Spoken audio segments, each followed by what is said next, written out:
So no matter how much we exercise, how well we eat, and no matter how many checkups we have, death is something we're all going to have to go through. But even though it's something we all have in common, we don't like to talk about it. We don't really like to discuss what it means all that much because it's a part of our lives that we're constantly trying to avoid or at least forget about. In Ernest Becker's book, The Denial of Death, his main point, his thesis, is that everything we do in life is just an attempt to avoid confronting the fact that we're all destined to die.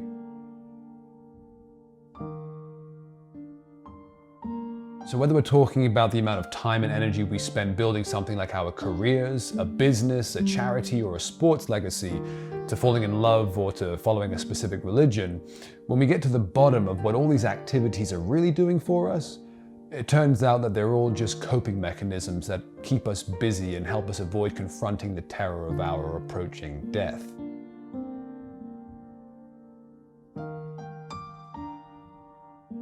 Now, I don't think that that's the whole truth, but there is a lot of truth to it, and death is going to happen regardless of what techniques we use to avoid it. So we can either live in fear of it or we can overcome that fear. And like all of our fears, the only way to overcome them is to confront them.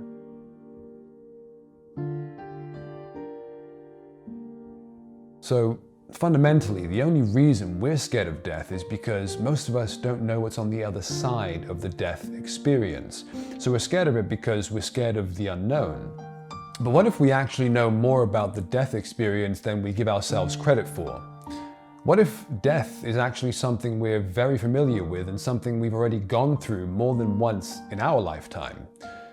If we try to define death, I think most of us would agree that a decent definition would be that death means an end to our life as we know it. And if we're okay with that, and if we're okay with that definition, then we'll find another word that fits this definition pretty well too. So let's take the word death and instead let's replace it with a less scary word and rename it. Let's just call it evolution. Now, do we fear evolution? Most of us would say no, but in a lot of ways, they're the same thing. Death is evolution, and evolution is death.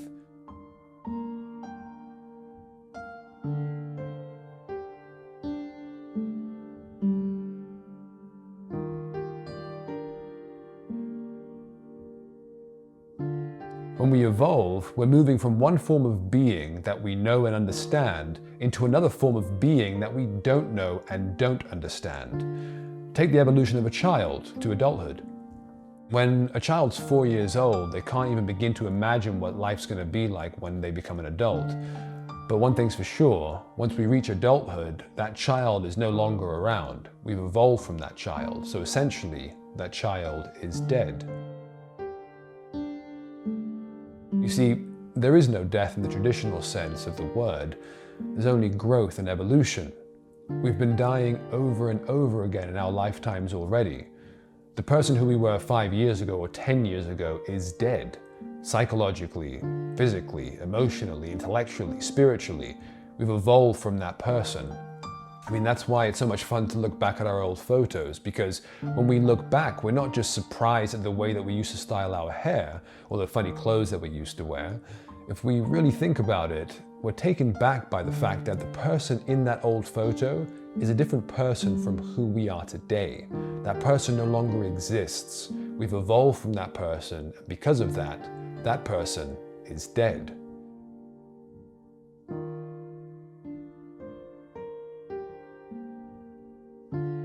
One of the greatest Roman emperors and philosophers, Marcus Aurelius, had this exact same realization nearly 2,000 years ago.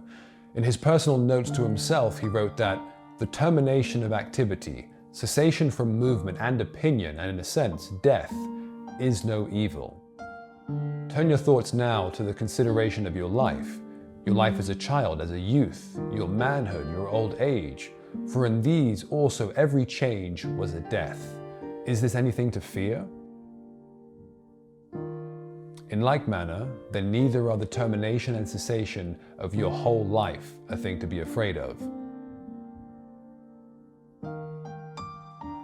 Now we can argue that this is just a spiritual or literary way of looking at things, and I get that, but it just doesn't hold weight.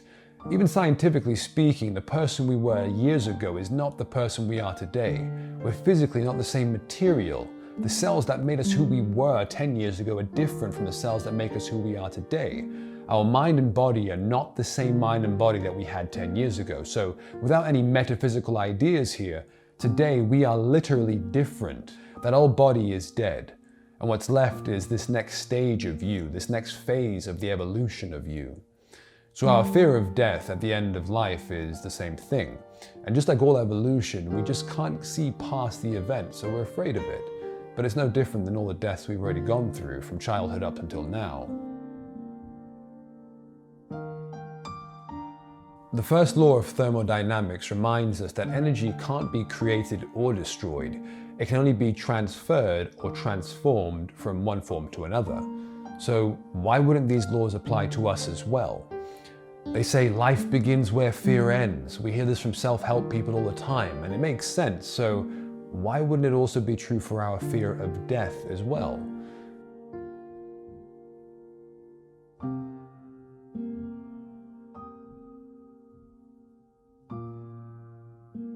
There's all kinds of ways that we can lose this fear of death, whether it's intellectually by truly understanding that we've already died over and over again, or we can experience ego death through meditation, breath work, and profound psychedelic experiences. But in the end, the conclusion that we come to whenever we confront death, well, it will always let us get over the fear of death because, as the philosopher Martin Heidegger put it, a boundary is not that at which something stops, but that from which something begins.